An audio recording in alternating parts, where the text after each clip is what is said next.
Sejam bem-vindos a Conversando com Gabi 2021. E para abrir a rodada desse ano de entrevistas, o meu convidado é hipnoterapeuta, locutor de rádio, desenhista, entre outras coisas mais que ele vai estar falando no decorrer dessa entrevista. Ele chama Mauro Silva. Mauro, bem-vindo.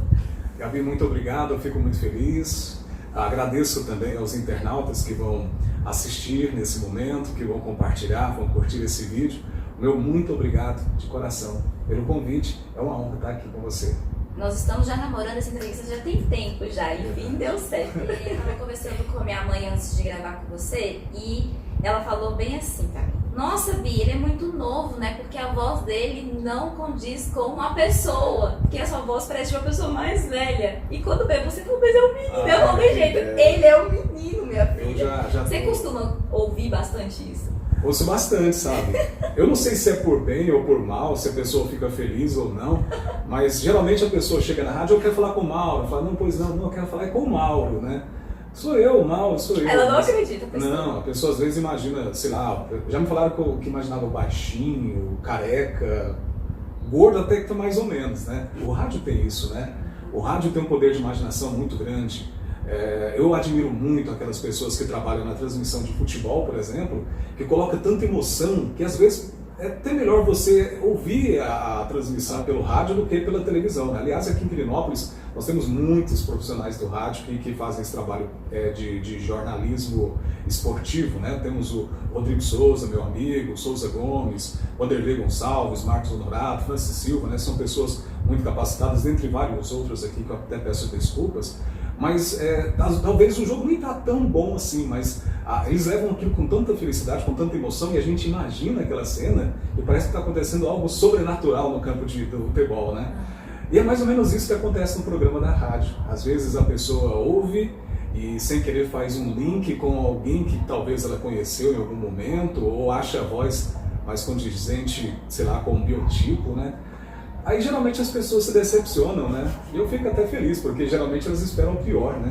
Nunca ele chegou lá e falou assim, olha, eu imaginava ele mais bonito, sempre é mais feio, né? Não, ela até perguntou assim, minha filha, quantos você acha que ele tem? Eu falei, uai, a irmã dele é um ano mais nova do que eu, da minha idade. Eu acho que deve ser uns 3, 4 anos mais velho que eu, no máximo.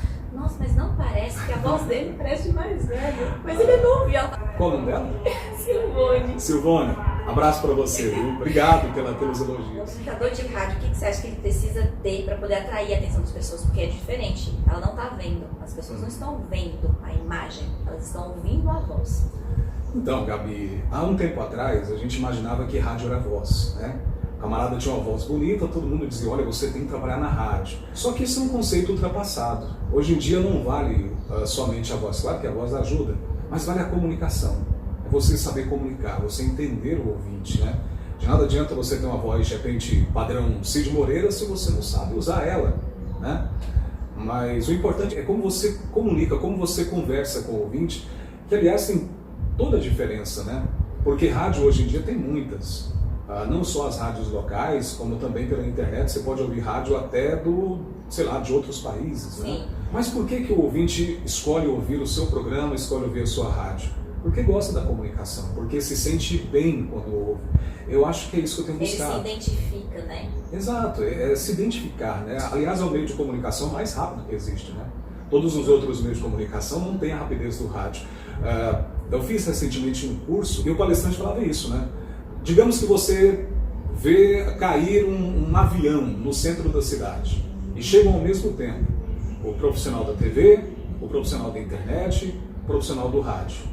Quem vai transmitir primeiro a notícia? O rádio. Por quê? Porque a TV tem que trazer o câmera, né? Tem que trazer iluminação e fazer o roteiro e esperar a chamada, o momento apropriado para falar. Da internet, por mais que hoje em dia tenha o WhatsApp, mas a notícia oficial, ela tem que ser feita, redigida, corrigida para depois ser publicada, e isso pode levar algumas horas. O rádio não. Acontece uma coisa, o locutor estiver no local, ele já faz a hora, a ligação, ele já consegue fazer as entrevistas que sejam necessárias. Então o rádio... às vezes não tem como nem corrigir. Vai. Não, vai, não volta. A palavra nunca volta, como dizem, né? Meu professor falava isso na faculdade, ele falou assim, você tem que tomar cuidado com o que você está dizendo, porque não volta. Nunca volta. E a pessoa está somente ouvindo, ela não está vendo. Exato. E o rádio tem isso, né? Então essa velocidade é que é o importante. Então, se você gosta de rádio, se você tem uma comunicação bacana, se as pessoas gostam de te ouvir, principalmente, né? Se você gosta de falar também, eu recomendo, experimente trabalhar algo, mesmo que seja um pouco no rádio. Se não for a sua vocação, pelo menos vai ser uma ótima escola. Tem tantas atividades e profissões, porque eu falei 3, mas você tem outras também, né? Que eu dei uma olhada no seu currículo. E o que você se considera? Eu sou uma pessoa curiosa, viu, Gabi? Eu gosto de aprender tudo que eu puder aprender, sei lá. Eu acho a dobradura de papel, origami, interessante. Eu não vou parar enquanto eu não souber o mínimo ou o máximo que eu tenha possibilidade de aprender sobre o tema. Você falou que gosta de aprender as coisas. Qual que é a forma a qual você gosta de estudar? Através de vídeos e através da leitura? Eu sempre fui um autodidata em tudo. Gosto de aprender sozinho. Sua irmã fala isso. Gosto de aprender sozinho. Não que os professores sejam ruins, eu era um péssimo aluno, na verdade, sempre fui. Mas gosto sempre de aprender tudo sozinho, né? Então eu acho que o melhor método para você aprender o que quer... Mas não era ser um péssimo aluno, é porque a forma a qual era ensinada na escola não atraía sua atenção. Talvez. Teve um momento que eu fui um bom aluno, mas depois vem buscando essa aborrecência que a gente quer derrubar o mundo com palavras como se fosse fácil. E depois a gente descobre que é mais fácil mudar a si mesmo do que querer mudar o mundo. Mas voltando à sua pergunta, eu acho que a melhor forma de se aprender alguma coisa é gostar, é amar. Quando você coloca o sentimento de amor, de prazer naquilo que você está fazendo, você faz bem feito e, consequentemente, você aprende mais fácil, né? Você nasceu em Quirinópolis mesmo? Sou de Quirinópolis, nasci em 1987, dia 1º de julho. Acertei a sua idade. Tá vendo só? Tô bem. O duro é quando alguém erra pra mais, né? Mas que bom, os anos me foram muito gentis, generosos comigo. Mas eu nasci em Quirinópolis, com 7, 8 anos eu me mudei para Goiânia, a gente morou lá alguns anos, depois voltamos para cá e comecei a trabalhar no rádio com 14 anos, se não me falha a memória, na época na rádio Líder FM, que pertencia a Zélia Teodoro. Aliás, eu quero mandar um abraço para ela, que foi ela quem me deu o primeiro emprego. Naquela época seria o que fosse hoje um jovem aprendiz, né? E trabalhei praticamente 10 anos naquela empresa, então eu sou muito grato a ela, ao Gilmar também, que foi quem me acolheu, né? Mesmo antes de eu saber o mínimo possível de rádio, né? Mas gostava. Eles deixaram você aprender. Exato, exato. E não só me deixaram aprender, mas permaneci lá, né? Depois me tornei profissional. A minha primeira assinatura na carteira de trabalho foi justamente na rádio Líder FM, Rádio Alvorada, né? E aí eu recebi o convite da Hipólita Borges. Na época o pároco de Quirinópolis era o Oscar, né? Foi quem me convidou, assim que a diocese então tinha assumido a Rádio Sul-Goiana, e me convidaram para entrar na rádio, e estou lá até hoje, né? E feliz, graças a Deus bem. Eu ia perguntar para você, quando que você entrou na rádio, você já respondeu, e o porquê que você começou a trabalhar na rádio? Era a oportunidade que te apareceu, o que foi? Chegou um momento, de moleque, 14 anos, né, que eu queria vencer os meus medos. Eu era muito tímido, dentre outros medos que eu tinha, a timidez era o que me travava. Eu não era muito comunicável, sabe? Devido aos problemas que a vida vai surgindo, a gente acaba às vezes se fechando, se trancando, né? E um dos meus medos era falar com as outras pessoas. Eu já tinha feito teatro, não era um bom ator, mas eu era um bom cenógrafo, mas eu não conseguia me expressar tão bem. E eu resolvi vencer esse medo. Assim como eu tinha, por exemplo, medo de altura. Então a forma a qual você viu para poder vencer esse medo e tirar aí da timidez, tirar essa timidez sua, foi através da rádio? Claro, eu acho que é mais fácil, né? Porque olha só, a internet, né, o vídeo, às vezes a gente fica um tanto quanto inseguro, né? Ou a televisão também. Mas o rádio não. O rádio ninguém está vendo. Você pode, não sei se eu conseguiria trabalhar na rádio agora, não. Depois. Você pode se soltar no rádio, ninguém vai te ver. Eu acho que eu falar você pode usar a imaginação. Eu acho que eu ia... O que essa menina tá falando? Eu não sei. Quem sabe um dia eu faço um teste. Será que ele pode me contrata? Agora. Será que ela me contrata? Estou disponível, viu? Os prós e os contras de trabalhar no rádio. Bom, acho que contra eu não tenho nenhum, sabe? Tudo que eu tenho hoje, materialmente falando, foi adquirido pelo rádio. Porque, como eu disse a você, desde que eu comecei meu trabalho, eu estou financeiramente no rádio. Claro que não é lá aquela coisa, né? O salário de rádio não é tão bom assim quanto às vezes a gente quer, mas é um serviço que me deixa muito à vontade. A Hipólita, né, e a Rádio Sul-Goiana, a Diocese de Jataí, também tem essa liberdade, me deixa bem à vontade para trabalhar. Eu acho que contra não tem nenhum, só coisas boas, sabe? A gente conhece muita gente, a gente faz tanta amizade, e desde então estou na Rádio Sul-Goiana. Porém, você teve uma breve pausa. Exato. Por que você saiu? Foi um momento turbulento na minha vida, Gabi. Mas graças a Deus que aconteceu esse momento turbulento. Às vezes a gente quer que a vida seja só felicidade. Bom seria, mas talvez a vida não seria tão boa assim, né? Se não houvesse essa inconstância na vida, a gente talvez não valorizaria as coisas que deveriam ser valorizadas, né? Imagina se a vida fosse só felicidade, né? Tanto que seria monótono, chata, é. Se não houvesse a dor, como é que você daria... Você vai descobrir todas as sensações e emoções que existem na vida. Exato, e são justamente essas emoções, por mais ruins que elas sejam, te transformam em pessoa, em humano. Se a gente não tiver essas emoções, nós somos máquinas apenas, né? Eu acho que foi em 2017, estava enfrentando uma crise muito grande na minha vida, problemas no casamento, problemas que acabam se refletindo em tudo, né? E eu entrei numa depressão. E as pessoas imaginam às vezes que depressão é frescura, não é problema, é falta do que fazer, é falta de Deus. Não, não é. É uma doença, viu, Gabi? Uma doença muito séria. Uma doença muito séria. Mas eu fico muito feliz porque foi justamente nesse momento de escuridão da minha vida que eu descobri algo tão bom que me ajudou, que foi a hipnose. A hipnose, como uma ferramenta terapêutica, me ensinou muitas coisas. E foi justamente graças a ela que eu consegui uma tábua de salvação nesse mar tempestuoso que eu estava vivendo. Eu pedi para sair na rádio. Chegou um momento que eu falei, não, eu quero sair da rádio. O que acontecia ali que você não queria continuar fazendo aquele trabalho, é isso? Acho que eu me cansei. No momento, na verdade, quem tem depressão sabe o que eu estou falando. Eu já tive, sei bem o que eu passei, mas a depressão ela te tira o que é de mais valioso, que é a esperança. Eu cheguei um momento que eu parei, pensei e não via esperança, não via sentido para aquilo que eu estava fazendo. Claro que a pessoa ligava o rádio, via eu feliz, cantando, às vezes falando alguma coisa que a pessoa gostava, feliz, né? Porque mas o rádio é feliz. internamente não existia. Internamente estava me sentindo vazio, sabe? Vazio. Eu falei, não quero isso, eu vou sair, pedi para sair. Quando a gente está com depressão, a gente às vezes não encontra motivos para poder fazer as coisas, levantar da cama, comer, conversar, ter uma vida normal. Como foi que você foi parar na hipnose? Como foi que você deu esse start para você procurar aí? Foi buscando um auxílio para minha esposa. Porque quando a gente fala de hipnose, às vezes a pessoa imagina que é mágica, que é o sobrenatural. Não é algo natural. Qualquer pessoa entra em transe hipnótico pelo menos 4 vezes por hora, para você ter uma ideia.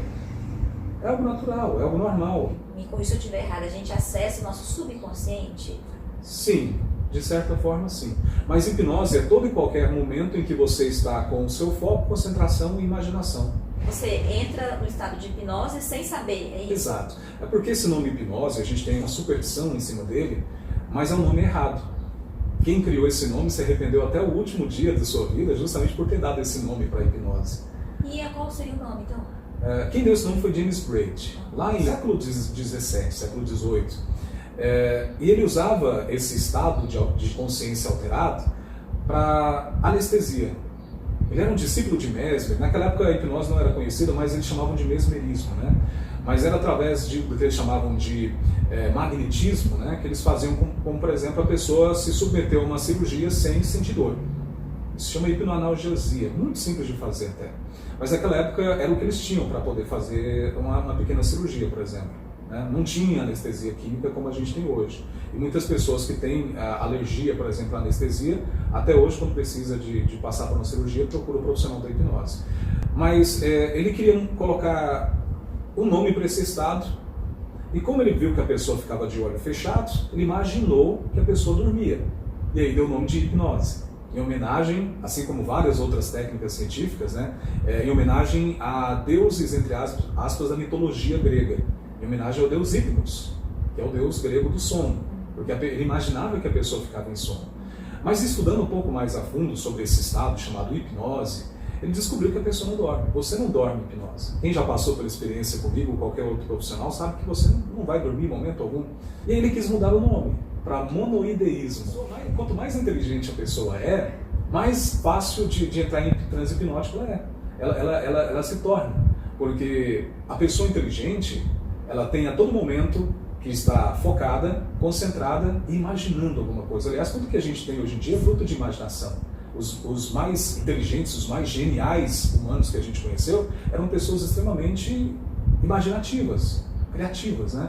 Mas voltando a falar sobre a questão da depressão, na época eu conheci posteriormente o trabalho do Marcos Reis, um amigo de longa data. A gente sempre fazia ali na minha casa, olha só, com depressão, mas a gente sempre reunia os amigos para fazer um churrasco. Mesmo o Marcos sendo vegetariano, ele sempre ia. E nesses churrasquinhos da minha casa, era como se fosse um sarau da Renascença, né? Tinha músico, tinha mágico, a gente colocava assim no mesmo ambiente um católico, um espírita, um ateu, um evangélico, e eles conversavam muito bem.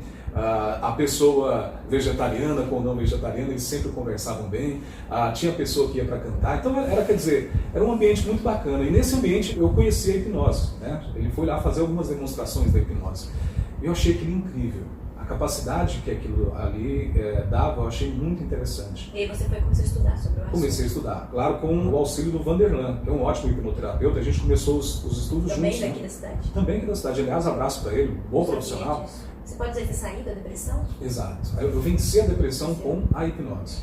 E para você ser hipnoterapeuta, há necessidade de vocês fazer um curso, alguma coisa assim? Exato. É um estudo continuado. Até o momento, se não me falha... Mas tem que ter um curso, um certificado? Tem que fazer um curso, tem que ter um certificado? Já são, acho que 20 e poucos cursos, 20 e poucos certificados. Mas o primeiro curso que eu fiz foi com o Kyung. Aquele do Big Brother, sabe? Aquele coreano, brasileiro, né? Com ascendência coreana. Primeiro curso que eu fiz. E depois que a gente aprende aquilo que é aquela hipnose que ele faz lá que ele fez até no Big Brother, que faz no programa, que é a hipnose clássica. Aquilo que a gente vê no teatro, né? Depois que você faz aquilo, você tem que começar a aprofundar. Eu aprofundei justamente para ajudar a minha esposa. A própria pessoa, então, consegue entrar no estado de hipnose. Exato. É isso? Você consegue? Toda hipnose é uma auto-hipnose. Entendeu? Agora, quando você procura um profissional, eu gosto de fazer uma analogia, né? É o GPS. Quando você quer passar pela experiência, o profissional ele vai te ajudar, te orientar. Mas é você que está no controle. Você falou que começou a fazer e acabou em cena depressão. Isso. Né? E você também ajudou uma outra pessoa que foi sua esposa porque ela tinha problemas de enxaqueca. Exato. Então as pessoas que podem estar procurando a hipnoterapia, né, que fala, é para tratar qualquer problema que tem, é isso? Desde que sejam problemas emocionais ou psicológicos. Tá. Porque, por exemplo, a questão da dor. É muito simples você tirar uma dor com a hipnose. Mas a dor ela tem uma necessidade de existir. A dor ela é o alarme, é o sinal de alarme. Se alguma coisa não está bem no seu corpo, surge a dor. E se você ignora essa dor, algo ruim pode acontecer. Então é tratar a causa. Exato. Por exemplo, a minha esposa ela tinha enxaqueca. A gente fez, antes de você procurar o terapeuta ou hipnose, você tem que fazer todos os exames que descartem a origem física. Porque, como eu disse, vai que a gente tira a dor, por exemplo, da enxaqueca e a pessoa tem um aneurisma. É perigoso. Então a gente fez todos os exames aqui em Quirinópolis, a gente foi em Rio Verde, foi em Goiânia. Gastei muito dinheiro com isso, sabe? Eu lembro que todo mês de remédios na farmácia, eu gastava mais de R$500 e não resolvia. E aí eu fui e descobri que a hipnose podia auxiliar nesse caso. Já que tinha todos os transtornos físicos descartados, a gente foi tratar o psicológico, o emocional. E é claro que quando você vai fazer um tratamento psicologicamente falando, é bom que você procure primeiramente um psicólogo, um psiquiatra, e aí sim você procura o hipnoterapeuta, que ele é o profissional que vai te auxiliar. Vai complementar aquele tratamento. É uma terapia complementar, ele é auxiliar. Né? No caso da minha esposa, como não era algo mais profundo de ser tratado, eu mesmo tratei. Só que tem um porém, a gente não trata traumas com hipnose clássica. A gente tem que estudar um pouco mais. Eu descobri a hipnose clínica. Depois eu fui descobrir a terapia ericksoniana, que é uma hipnose diferenciada. Então eu só consegui tratar minha esposa depois de praticamente, sei lá, acho que 6 ou 7 cursos. Que você fez? Exato. Cada caso, cada problema que a pessoa tem, às vezes tem um curso então específico para aquilo. Exato. Então, né? o bom profissional tem que estar sempre buscando melhorias. Eu vi que você estudou traumas emocionais. Então, às vezes, essas reações que as pessoas às vezes podem ter de determinados tipos de problemas psicológicos ou até o vício, às vezes tem a ver com traumas emocionais, então. Na maioria das vezes, sim. E eu conheci muitas pessoas e consegui tratar muitas pessoas que carregam traumas emocionais que elas nem se lembram. Por exemplo, traumas que aconteceram na vida intrauterina. A mamãe estava grávida e aconteceu alguma coisa, você não lembra do que aconteceu conscientemente, do que aconteceu na gravidez da sua mãe. Mas de aproximadamente 4º mês de gestação até o 6º mês de gestação já é possível ter lembranças. O bebê já tem lembrança do que está acontecendo.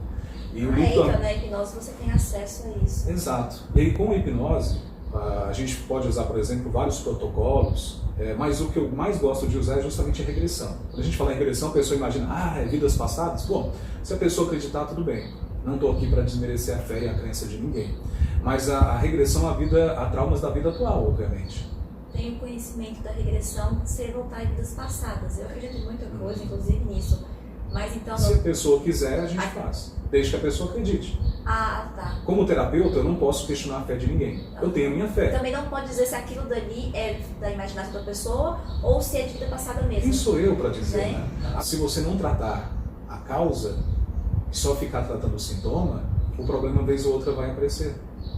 A hipnose não, ela vai até a causa do problema. Você convém de concordar comigo que todos os traumas que você teve, por mais ruins que sejam, te motivou a ser quem você é hoje.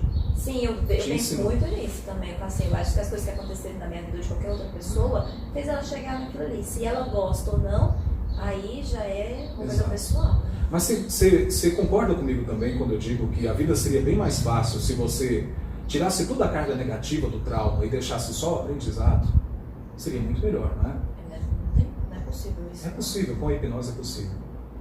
Mas aí você vai viver uma vida sem problemas. Isso não é ruim? Você vai viver uma vida sem o sofrimento que aquilo do passado te causou. A hipnoterapia, a hipnose clínica, ela faz isso, ela te devolve o controle da sua vida.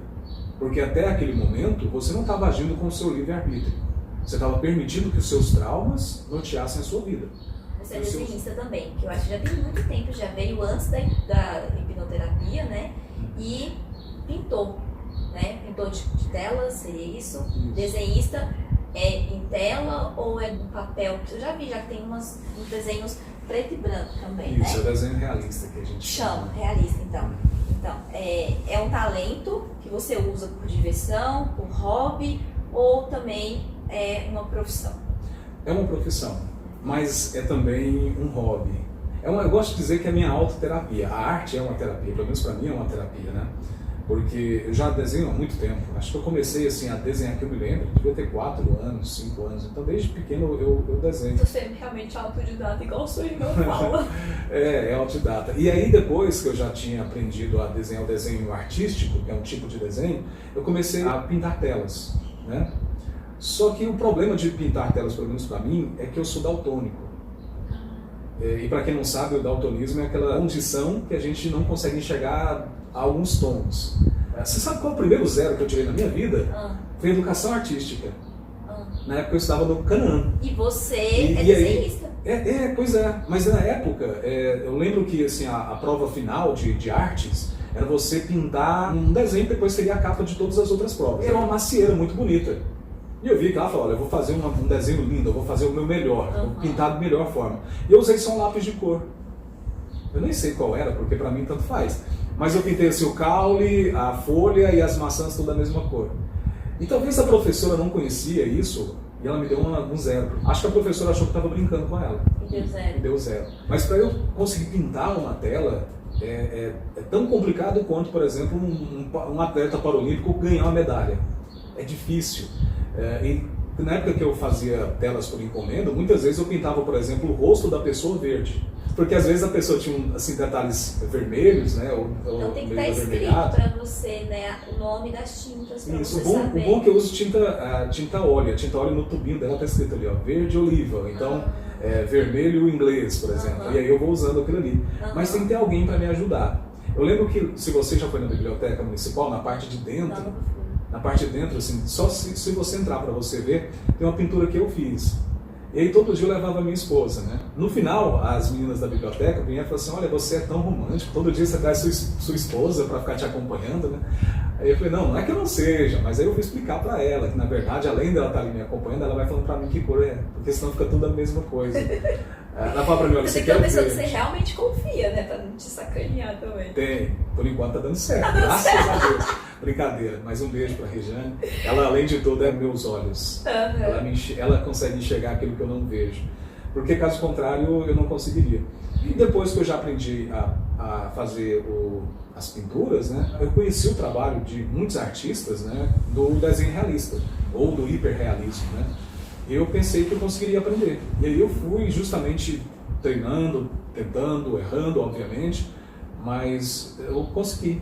E é justamente graças a esse trabalho com um desenho hiperrealista que eu consegui, por exemplo, contratos com uma marca de camisetas da França. Já tem, acho que 4 anos que eu trabalho com eles. E qual que é a sensação que você tem quando você está desenhando? Porque você falou assim que é praticamente, também é um hobby também, se tornou também um trabalho, mas é um hobby. Qual que é a sensação? Todo artista, né, quando você pergunta isso, eu acho que ele não sabe bem explicar, porque é algo muito pessoal. Eu me concentro de tal forma que simplesmente eu me isolo. Eu ia perguntar isso, quando você está desenhando, né, ou pintando as telas, precisa se concentrar em algo? Você precisa ter alguma inspiração? Por exemplo, esses trabalhos da França, eles me passam o briefing, que é uma ideia. Ideia. Por exemplo, diferentemente do Brasil, lá eles não compram estampa só porque é legal, porque é bonita. Tem que saber a história. Um dos desenhos que eu fiz da marca. Então tem todo o background atrás daquilo ali. A jogadora? A marca, isso, exatamente. Do porquê a gente está fazendo ela, por que ela está inserida naquele desenho, por que e aí isso vai junto com a estampa, né, escrito naquele cartãozinho, né?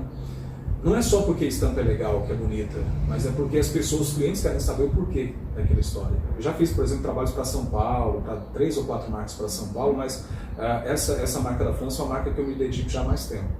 Então, eu comecei fazendo um desenho para estampas. Depois eu acho que fiz 4. Para essa última coleção, que era para ter sido lançado em 2020, mas devido à pandemia, foi lançar agora no começo do ano, eu fiz acho que mais de 12 desenhos. É algo que me deixa bem, me faz sentir bem. É uma terapia. Eu acho que para você a entrevista também é uma terapia. Também, né? Eu acho muito bom conversar com as pessoas. Eu sempre falo isso em entrevista. Não importa se a pessoa tem defeitos ou não. Cada um tem a sua história, entendeu?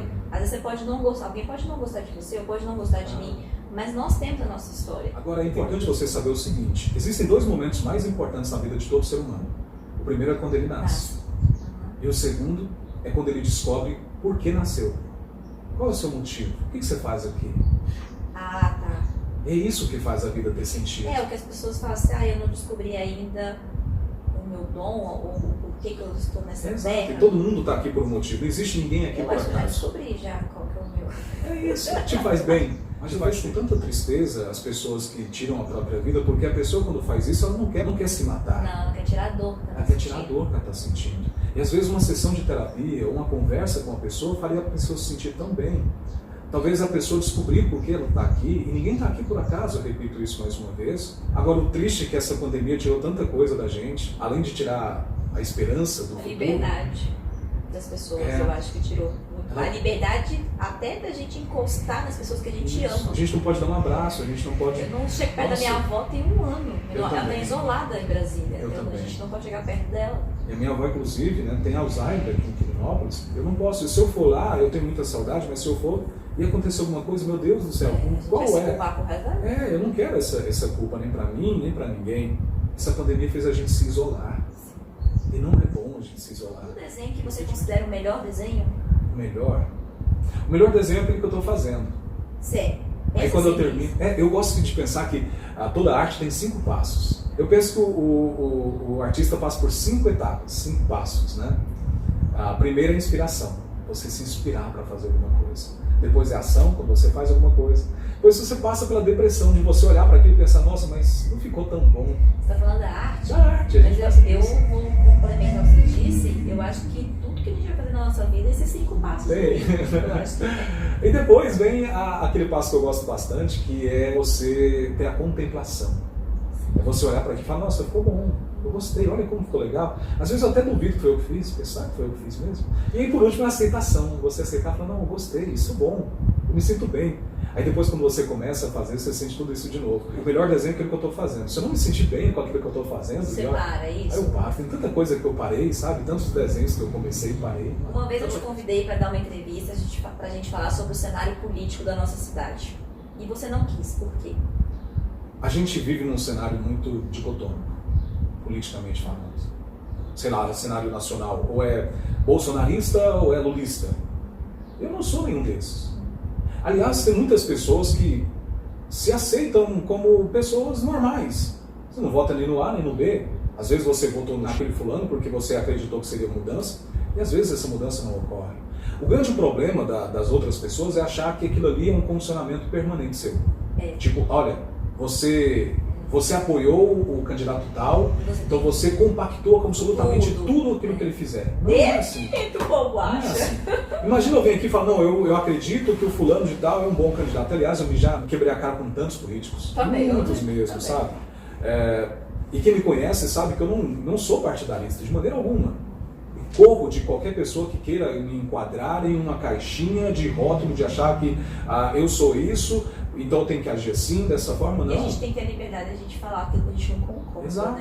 Né? Então, é por isso que eu não tinha aceitado, mas principalmente por acreditar que esse tema, política, existem pessoas muito mais capacitadas e gabaritadas para falar. E, aliás, você trouxe duas pessoas ótimas para falar. Eu achei o máximo. Isso, debateram tão bem, Sim. que talvez se fosse eu, não seria tão bom assim. Eu gostei. A gente não tem que achar, eu tenho que ser bom nisso. Eu não sou bom para falar de política. Eu tenho os momentos, né? Eu acho que foi bom você não ter aceitado, porque eu achei muito boa a entrevista, porque eles tiveram duas posições diferentes, e era isso que eu queria. Um falar sobre um, porque cada um tem um pensamento, cada um tem uma ideia em relação à política. Você se arrepende de algo na sua vida? Não me arrependo. Acho que todas as coisas que eu fiz, por mais loucas que foram, por mais erradas que eu fiz no passado, atualmente me policio muito mais. Contribuíram para chegar onde eu estou, sabe? Não me arrependo. Talvez eu deveria ter feito diferente. O que você mais admira em você? Mais admiro? Caramba, essa é difícil. Pode pular? Não acredito. Eu tô falando aqui da gente valorizar nossas qualidades. Mas E não é possível que não tem uma coisa que você não admira em você. Eu admiro a minha incapacidade de ver cor. Não, isso é muito sem graça. Mas é o que eu gosto. Vamos para a próxima, então. Se você pudesse, onde você investiria todo o seu tempo? Eu acho que eu passaria mais tempo com a minha família. Muito mais. Eu já tenho um tempo muito bom, gosto muito dos meus filhos, eu passo muito tempo com eles. Mas eu queria passar mais tempo com eles. Sua esposa está grávida do terceiro. É um terceiro filho. Menino? É um menino. Só faz homem. Deus só me escolheu para ser pai de homem, mas eu tenho. As sobrinhas são só meninas. Desde a adolescência, então, vocês estão juntos? A gente se conheceu bem novo. Eu fui pai com 17 anos. Muito novo. Muito novo. Meu filho agora já tem 15, vai fazer 16. Você é quem gostaria de ser? Seja na vida profissional ou pessoal? Eu queria ser artista. Queria ser desenhista. Então eu consegui. E hoje eu desenho não só nas telas ou nos papéis, mas também na alma das pessoas. Tanto pelo rádio, desenhando as emoções que a pessoa imagina, ou através da terapia, né? Que a gente pega aquela tela toda cheia de escuridão e começa a pintar uma nova paisagem, mais colorida, mais feliz, para a pessoa viver dali para frente assim, né? E uma palavra que define a sua vida?